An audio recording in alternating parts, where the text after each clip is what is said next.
ये वाला question is function w, it is equal to what is it, 3z square और e power 2z। ठीक है जी। अब मसला ये है, सबसे पहली चीज तो इसमें ये आप नोट करें कि इसके अंदर x और y कहीं पे भी नजर नहीं आ रहा। ये आपको फंक्शंस यहां पे हेल्प करेंगे। मैंने आपको बताया था कि फंक्शन में आपने कोई भी फंक्शन गिवन हो, उसका कोई भी नाम हो, आपने दो चीजें ढूंढनी होती है, एक इंडिपेंडेंट वेरिएबल, दूसरा डिपेंडेंट वेरिएबल। अब मुझे सबसे पहले इसमें इंडिपेंडेंट वेरिएबल और डिपेंडेंट वेरिएबल ढूंढ के बताइए। इंडिपेंडेंट वेरिएबल z है यहां पे, क्योंकि z की वैल्यूज इसमें हम पुट करेंगे तो w की वैल्यूज हमें मिलेंगी, लिहाजा यहां पे w जो है वो डिपेंडेंट है और z क्या है, इंडिपेंडेंट है। ठीक हो गया। अब इससे पहले हम क्या कर रहे थे, हम कर रहे थे dy upon dx। dy upon dx का मतलब क्या था, इसका मतलब था derivative of y with respect to derivative of x। मतलब यहां पे इंडिपेंडेंट वेरिएबल था x और इंडिपेंडेंट वेरिएबल की डेरिवेटिव को देखते हुए हम डिपेंडेंट वेरिएबल को डेरिवेट कर रहे थे। तो ये सिर्फ मैंने आपको याद दिलाने के लिए यहां पे लिखा है। इसके ऊपर अब डेरिवेशन अप्लाई करेंगे तो ये क्या हो जाएगा, d अपॉन dz, क्योंकि x की जगह भी क्या है, z है, तो हम भी वही नॉमेनक्लेचर लेके चलेंगे। d अपॉन dx कोई फिक्स नहीं है, ज्यादातर d अपॉन dx यूज होता है, मगर जहां पे वेरिएबल दूसरा हो तो आपको उसी वेरिएबल के हिसाब से डिफरेंशियल ऑपरेटर बनाना पड़ेगा। w equal to d upon dz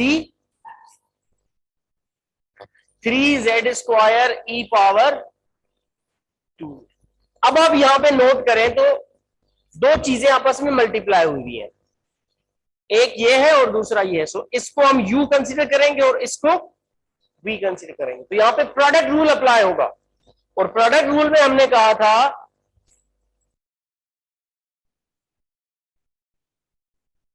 d upon dz, x नहीं लिखेंगे अब, u इंटू v बराबर था किसके, u d upon dz v plus v d upon dz u put कर दे। So dw upon dz is equal to, u को same रखना है, that means 3z square same रखा हमने, डेरिवेटिव करेंगे e पावर 2z का plus e power 2z same रखोगे और डेरिवेटिव कर दोगे d upon dz 3z square का। ठीक है जी। अब इनके डेरिवेटिव्स परफॉर्म कीजिए। So this is z square is same, dw upon dz is equal to 3z square same, derivation किसका करना है, e पावर 2z मतलब e power 2x, exponential function है। तो एक्सपोनेंशियल फंक्शन का आपको मैंने बताया था कि डेरिवेटिव क्या होता है, सेम e पावर 2z।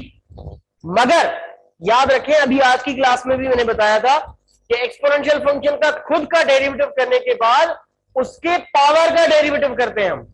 सो यहां पे मल्टीप्लाई हम लिखेंगे d upon dz 2z plus फिर आगे का same e power 2z same, d upon dz 3z square. 3z square का मतलब क्या है, इसका मतलब है 3 सेम, 2 नीचे और 2 माइनस 1। पावर रूल अप्लाई कर दिया हमने, सिंपल है बेटा। 3z² का 3 सेम, z² का 2 नीचे, फिर 2 - 1, nx n - 1 वाला फॉर्मूला यूज किया हमने। अच्छा जी, इसको लिखिए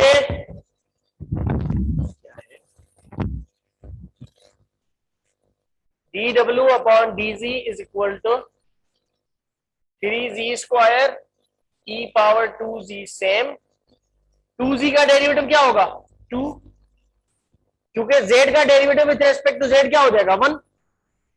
नहीं आया समझ में बेटा, जैसे x का derivative with respect to x1 होता था, तो z का derivative with respect to z क्या होगा 1 ही होगा। तो यहां पे लिख दो 2 multiplied by 1 plus e power 2z same, 3 into 2 6z। Simplify कर लीजिए बस इसको, dw upon dz is equal to again 6 z² e power 2z plus 6z e power 2z। चाहो तो यहां पे छोड़ दो, चाहो तो फर्दर एक स्टेप और लिख लो उसमें। क्या कॉमन है 6z e power 2z common है, तो बाकी क्या बचेगा z प्लस 1। ये आंसर लिख लो या ये आंसर लिख लो, सेम है। ये सिर्फ अलजेब्रा परफॉर्म किए मैंने, वो दोनों में सेम नजर आ तो कॉमन ले लो, वरना वो वैसे भी छोड़ सकते हो। लिखे इसको, शाबाश जल्दी से लिखे।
देखिए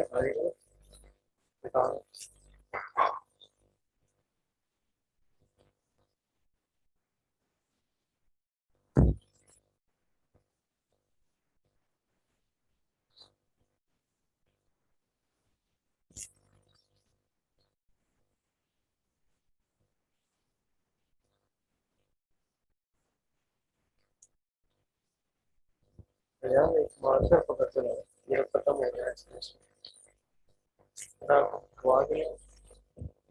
दूसरा भरा वाला नया नहीं लाना, वो उसको बिल्कुल पतला कर।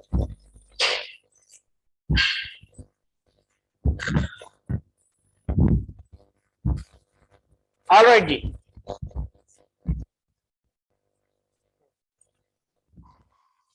अच्छा अब बेसिक जो डेरिवेटिव के रूल्स थे वो तो हमने परफॉर्म कर लिए, उनके चंद एक एग्जांपल्स भी हमने देखे हैं।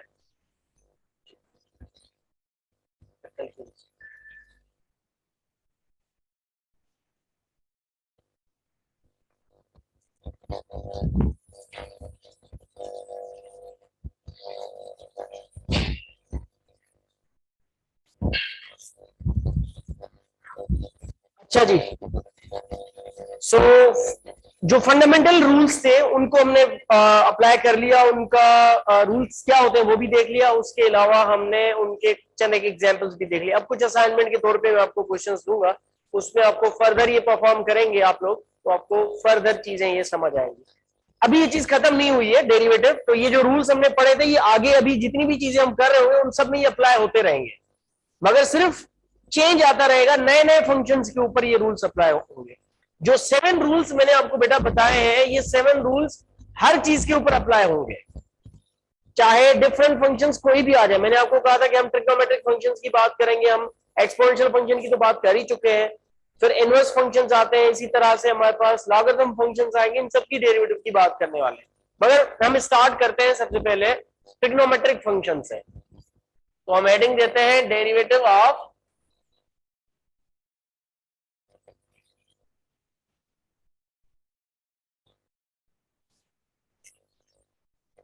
Trigonometric functions.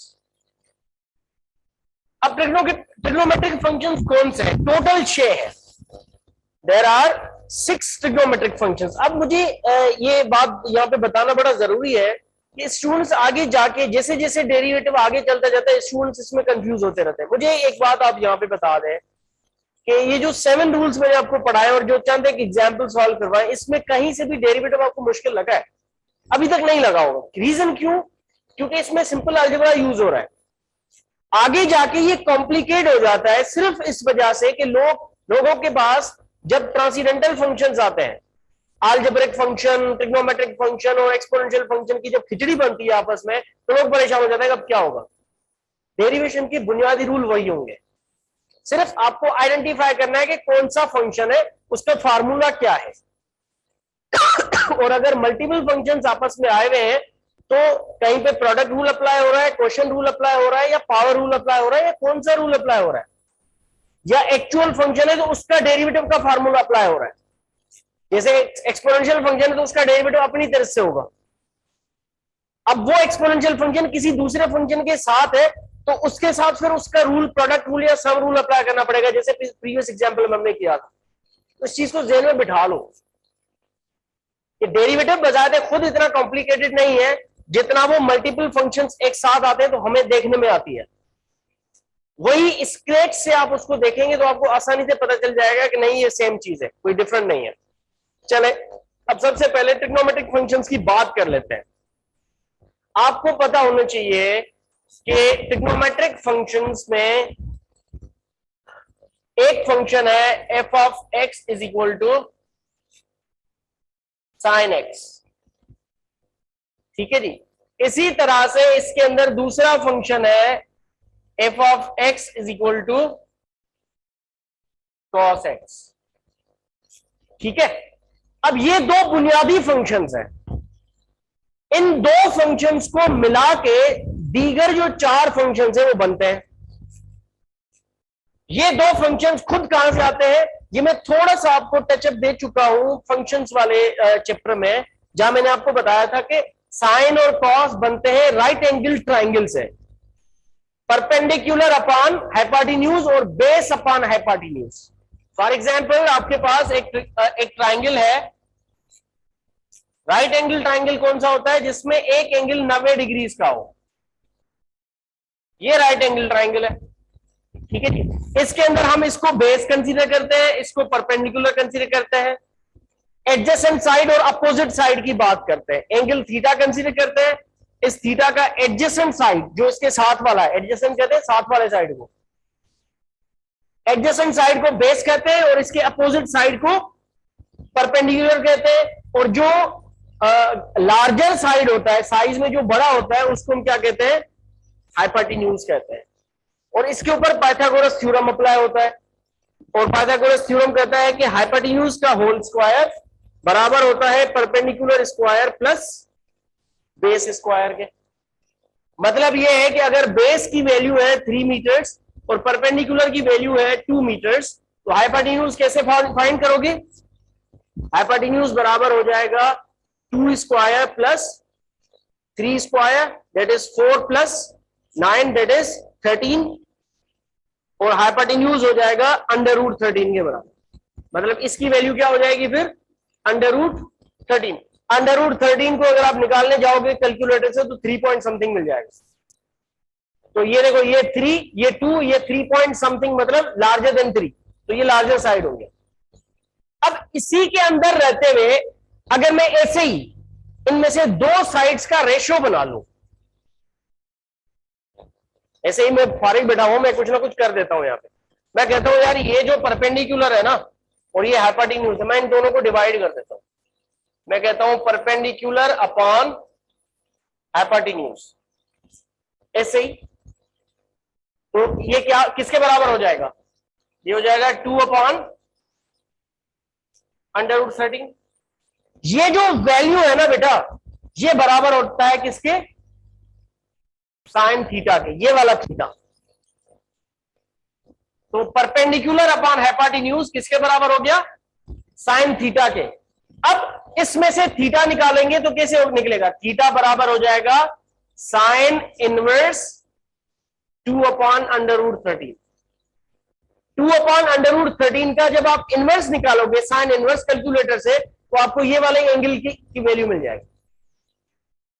So that is how ये ट्रिग्नोमेट्रिक आइडेंटिटीज बनती है। तो ये कोई खलाई मखलूक नहीं है, एक सादे से ट्राइंगल से ही निकलता है। साइन थीटा हो गया ये वाले रेशोज अगर आपको पता है तो साइन थीटा आप निकाल सकते हो। इसी तरह से अगर हमारे पास मैं ये रेशो चेंज कर दूं, मैं कहता हूं कि यार मुझे परपेंडिकुलर अपॉन हाइपोटेन्यूज नहीं चाहिए, मुझे बेस अपॉन हाइपोटेन्यूज चाहिए, तो क्या हो जाएगा? बेस अपॉन हाइपोटेन्यूज करोगे तो ये बराबर हो जाता है कॉस थीटा के। नाम दिया हुआ है, मतलब इस वाले रेशो का नाम क्या है? Cos theta.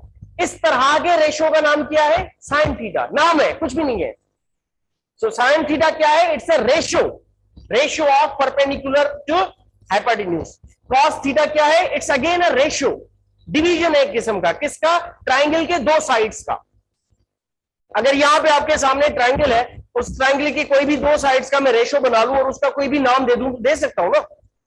इसी तरह से राइट एंगल ट्राइंगल के साइड्स के जो रेशियो बनते हैं उनके नाम दिए हुए हैं।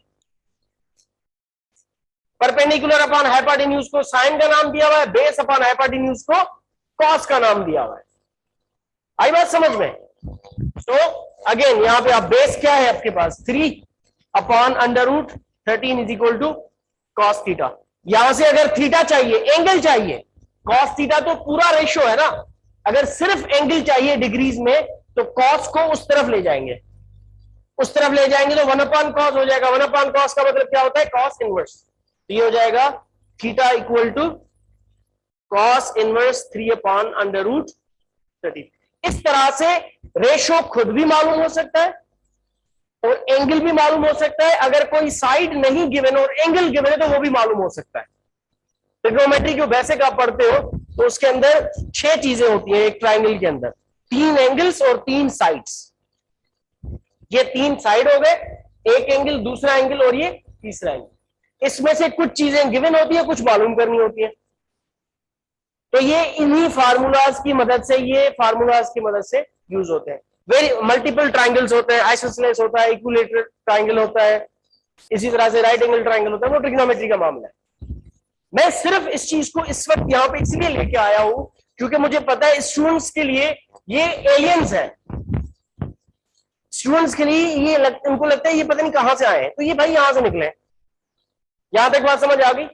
अच्छा, एक फंक्शन है दूसरा, मैं खुद बनाता हूं। मैं कहता हूं F of x is equal to sine X upon cos x.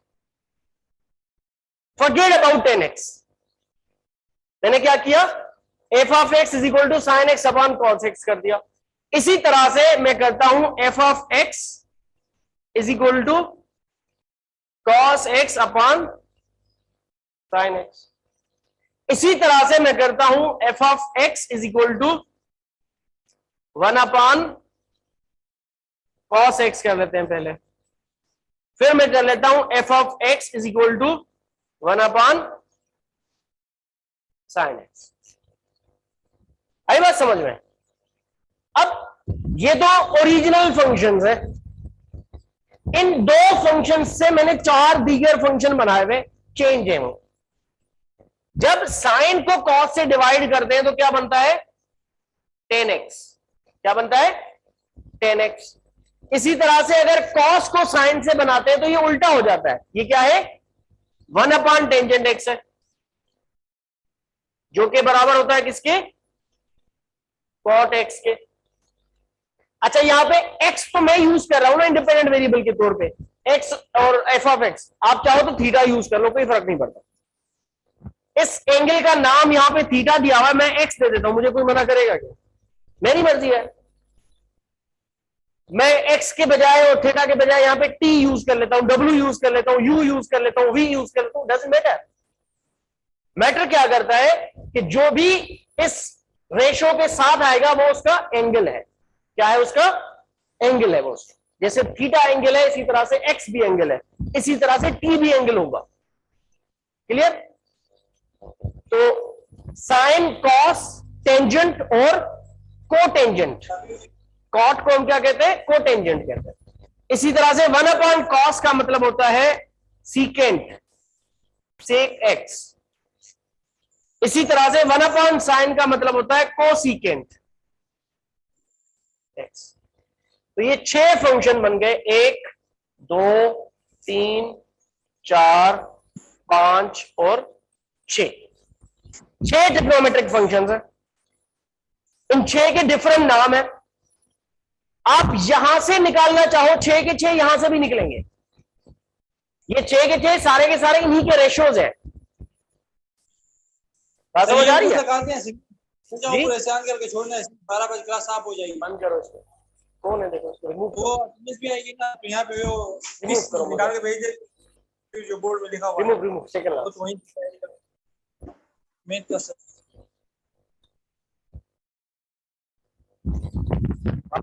वापस।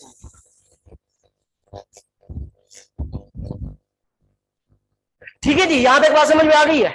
अच्छा, अब टेंजेंट एक्स को अगर हम परपेंडिकुलर और हाइपोटेन्यूज और बेस के हिसाब से लिखें तो कैसे लिखेंगे?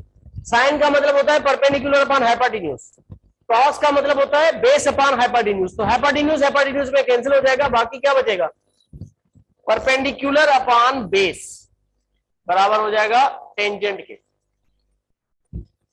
इसी तरह से बेस अपॉन परपेंडिकुलर बराबर हो जाएगा किसके, मैं यहां पे पूरे नाम लिख लेता हूं। बेस अपॉन परपेंडिकुलर बराबर हो जाएगा कोटेंजेंट के। ठीक है जी। बिल्कुल इसी तरह से अगर आप करोगे hypotenuse upon perpendicular, perpendicular upon hypotenuse किसके बराबर है, साइन के। तो हाइपोटेन्यूज अपॉन परपेंडिकुलर किसके बराबर होगा, कोसीकेंट। और अगर आप बेस अपॉन हाइपोटेन्यूज करें तो किसके बराबर है, कॉस के। तो हाइपोटेन्यूज अपॉन बेस किसके बराबर होगा, सीकेंट के। तो 6 कौन से बन गए, sine, cosine, cosecant, secant, tangent और कोटेंजेंट। ये 6 है और 6 के 6 ट्राइंगल के साइड्स के रेशो के बराबर है। और एक दूसरे में किसके बराबर है वो भी मैंने लिख दिया। यहां तक बात समझ में आई है? ओरिजिनल फंक्शन समझ में आया आप लोगों को? ये मैं पहले भी बता चुका था, मगर वापस यहां पे इसीलिए बता रहा हूं कि एक क्लियर आइडेंटिटी आपको मिल जाए। अब इन फंक्शंस के साथ हमने खेलना है, इनका डेरिवेटिव करना पड़ेगा। पहले ओरिजिनल फंक्शन का डेरिवेटिव क्या होगा, फिर ये फंक्शन के अंदर एंगल्स मल्टीपल आ जाएं या उसके ऊपर पावर्स आ जाए तो फिर क्या होगा, फिर यही फंक्शन दूसरे फंक्शन के साथ आ जाए तो क्या होगा। बस गेम इसका है। तो ओरिजिनल का डेरिवेटिव, उसकी एंगल के अंदर वेरिएशन आए उसका डेरिवेटिव, उसके पावर का वेरिएशन आए उसका डेरिवेटिव, और वो फंक्शन दीगर फंक्शन के साथ आ जाए उसका डेरिवेटिव। तो ये 4 वेराइटीज आएंगी इन डिफरेंशियल के फंक्शंस के अंदर। चारों वेराइटीज आप समझ लें, आपके लिए आसानी हो जाएगी, डेरिवेटिव मुश्किल नहीं होगा। ठीक है, फिर यही फंक्शंस है, नेक्स्ट क्लास में इंटीग्रेशन यूज स्टार्ट कर रहे हैं हम।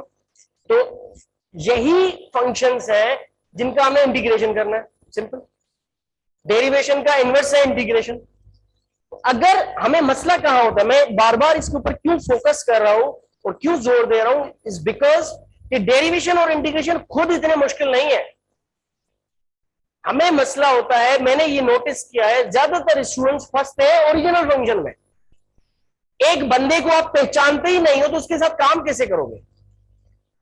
पहले अगर उसको पहचान लोगे तो उसके साथ काम करना आसान हो जाएगा, चाहे वो डेरिवेशन हो या इंटीग्रेशन हो। आपको पता ही नहीं है कि ये साइन क्या चीज है, तो इसके साथ डेरिवेटिव इसका कैसे करोगे, इंटीग्रेशन कैसे करोगे, और किसी दूसरे के साथ याद है तो कैसे करोगे, फंसोगे ना। So it is important for you guys to first understand the function itself. इसीलिए मैंने इस कोर्स के अंदर फंक्शंस के चैप्टर पे ज्यादा क्लासेस लगाई थी कि ओरिजिनल फंक्शन अगर आपको समझ आ गया तो फिर डेरिवेशन इंटीग्रेशन करना मुश्किल नहीं है। ठीक है, इसको छापे हैं या तस्वीर बनाए, फिर मैं इनका डेरिवेटिव लिखता हूं।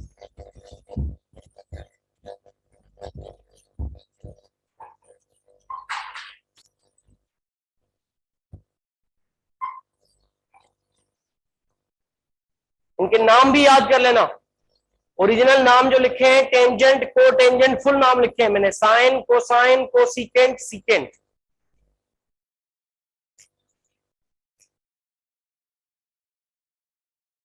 अच्छा, ये अब ट्रायंगल वाला मिटा दो, बाकी ये इस तरफ जो फंक्शन लिखते हैं वो लिखते रहना।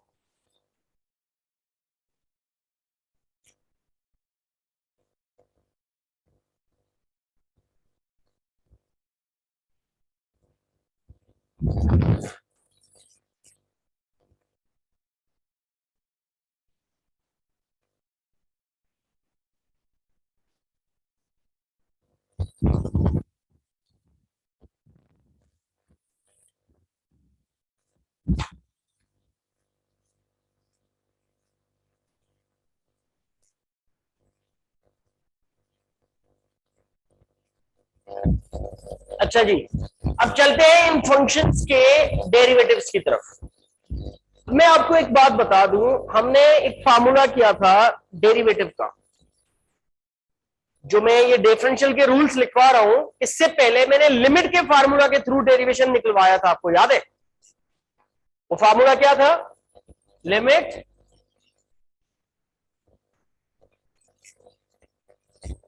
ये फार्मूला था, limit h tends to 0 f of x plus h plus f of x divided by क्या था? h। This was the formula जिसको यूज करते हुए हम डिफरेंट फंक्शंस का डेरिवेटिव मालूम कर रहे थे। इसके बाद एक और फार्मूला यूज किया था जिसमें हमने h को हटा दिया था, लिमिट h 0 को हटा के दूसरा वो इसकी डेरिवेशन कर ली। बट बुनियादी तौर पे डिफरेंशिएशन आती कहां से है? इस फार्मूला से। जैसे हमने कहा था ना कि x पावर n का डेरिवेटिव क्या होगा? nx n minus 1। किसने कहा? इस फार्मूला से हमने इसको ड्राइव किया था। ठीक है, अब आपको ये बात यहां पे समझनी है कि ये जो साइन x या कॉस x या जो दीगर ट्रिग्नोमेट्रिक फंक्शंस लिखे हुए, इनका डेरिवेशन भी इसी फार्मूला से निकलेगा। ठीक है, अब यहां पे दो तरीके हैं। एक तरीका यह है कि मैं साइन और कॉस की डेरिवेशन आपको इस फार्मूला से करवा दूं, दिस इज नंबर 1, जो कि लिमिट का फार्मूला है। ठीक है, एक तरीका ये है। दूसरा तरीका ये है कि मैं डायरेक्टली इनके फार्मूला आपको लिखवा दूं। अब हम करते हैं दूसरे तरीके से, मैं इसको लिमिट वाले फार्मूला को वापस यहां पे नहीं लेके आना चाह रहा।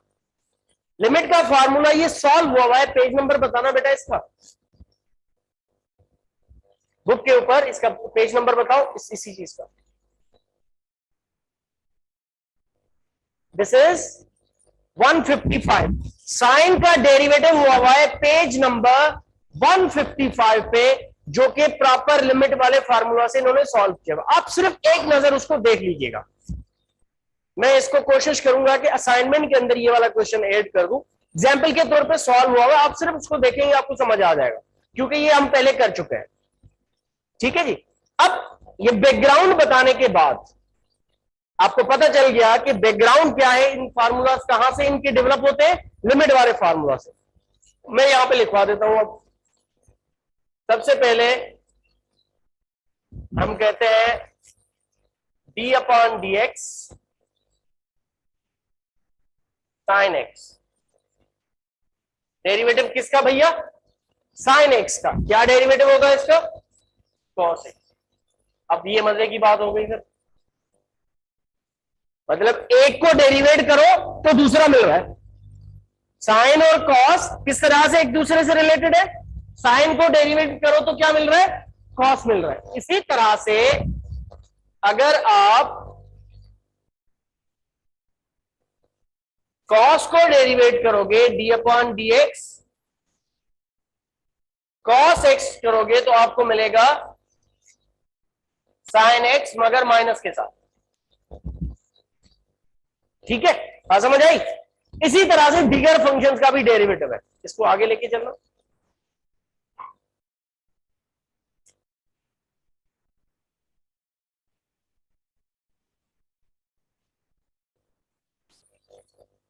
आगे चलो, आगे चलो,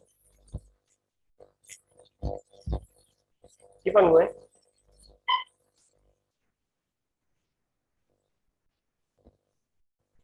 जल्दी चलो ना,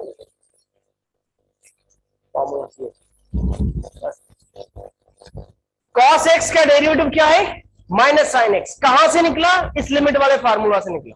बुक में सॉल्व हुआ है, पेज नंबर 155 से लेकर आगे चलेंगे तो आपको ये फार्मूला नजर आता है। फिर टेंजेंट एक्स, टेंजेंट एक्स का डेरिवेटिव है सीकेंट स्क्वायर। अब अगेन आपको अगर ये हो रहा है कि ये कैसे निकल रहा है, तो मैं आपको बता चुका हूं कि ये लिमिट वाले फार्मूला से निकले। ठीक है जी। इसी तरह से अगर हम डेरिवेटिव करें कोटेंजेंट का, d/dx कोटेंजेंट x, तो इसका आंसर है कोसीकेंट स्क्वायर x, माइनस में यस, कोसीकेंट स्क्वायर। इसी तरह से अगर आप सीकेंट का डेरिवेटिव करेंगे d/dx सीकेंट x, तो इसका डेरिवेटिव क्या है, सीकेंट x खुद multiplied by tangent x। Again ये क्यों है भाई ऐसा, मतलब बाकियों में तो एक एक आ रहा था, इन दो में सेम आ गए, इन दो में स्क्वायर हो गए, इसमें सीकेंट में फिर सीकेंट खुद भी आ रहा है और टेंजेंट भी आ रहा है। ये लिमिट के फार्मूला का रिजल्ट है, मैथमेटिकली प्रूव्ड है ये। ठीक है, इसी तरह से कोसीकेंट की बात करें तो d/dx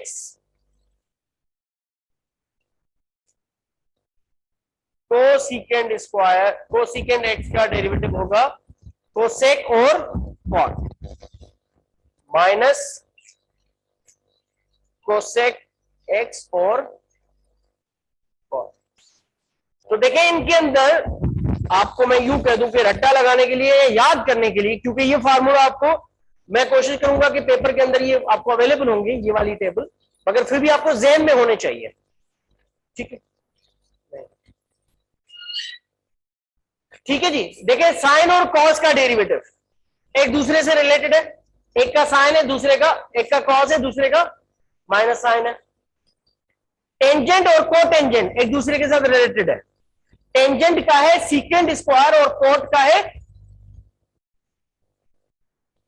ठीक है जी, माइनस को भूल जाए, माइनस पे मैं बताता हूं। फिर सीकेंट और कोसीकेंट के डेरिवेटिव एक दूसरे के साथ रिलेटेड है, तो दोनों में मल्टीप्लीकेशन है, एक सीकेंट टेंजेंट का मल्टीप्लीकेशन है और एक कोसेक और कॉट का मल्टीप्लीकेशन है। तो लिहाजा ये सीकेंट वाले के लिए आप याद रखें कि सीकेंट खुद आएगा और टेंजेंट आएगा। फिर टेंजेंट के अंदर क्या आ रहा है, देखो सीकेंट आ रहा है, सीकेंट का स्क्वायर आ रहा है। सिमिलरली कोसेक में एक तो कोसेक खुद आ रहा है और दूसरा कोट आ रहा है, और कोट का अगर आप करो तो कोसेक आ रहा है। तो अगेन कनेक्शन है।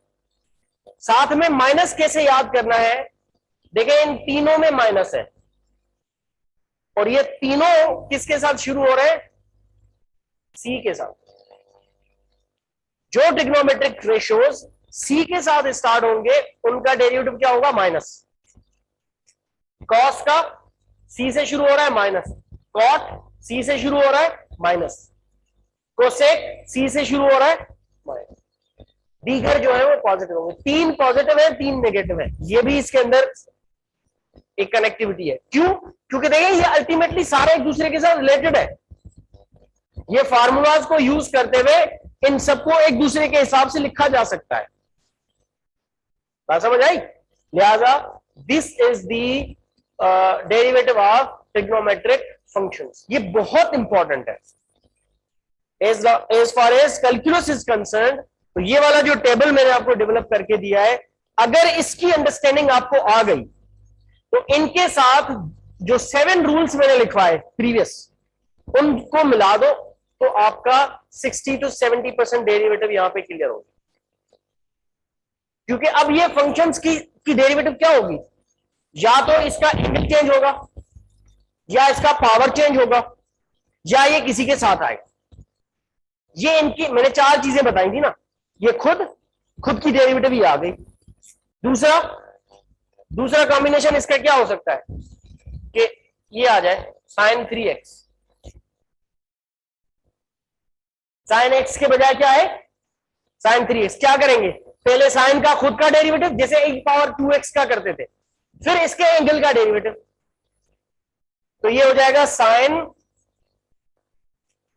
3x और डेरिवेटिव ऑफ 3x, तो ये हो जाएगा sin 3x multiplied by 3 that is